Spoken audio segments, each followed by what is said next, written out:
বাগনানের খানপুরে হরিনাম সংকীর্তনে মেতে উঠলেন কয়েক হাজার মানুষ। খানপুর পশ্চিমপাড়া হরিবাসর সেবা সমিতির আয়োজনে মহাপ্রভুর 539তম আবির্ভাব তিথি উপলক্ষে হরিনাম সংকীর্তনের আয়োজন করা হয়। পাশাপাশি এদিন নগর কীর্তনের আয়োজন করা হয়। বর্ণাঢ্য এই নগর কীর্তনে সামিল হয়েছিলেন গ্রামের কয়েক হাজার মানুষ।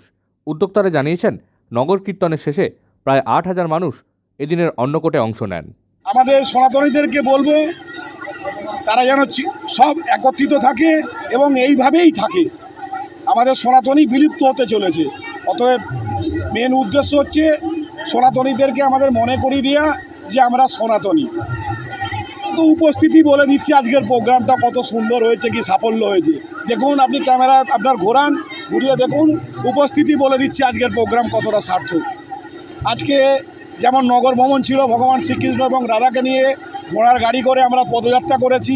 তার সঙ্গে ডাক্তার হরেকৃষ্ণ হালদারের শ্রীখোল এবং রঞ্জিতাতে পরিবেশন করেছেন এবং তার সঙ্গে সমস্ত সনাতনী, এবং ঘুরে আসার পর থেকে আমরা সমস্ত লোকের মধ্যাহ্নের আয়োজন করেছি এবং সমস্ত ভক্তবৃন্দকে আমরা দুপুরের মধ্যাহ্ন আহার করেই আমরা ছাড়ব।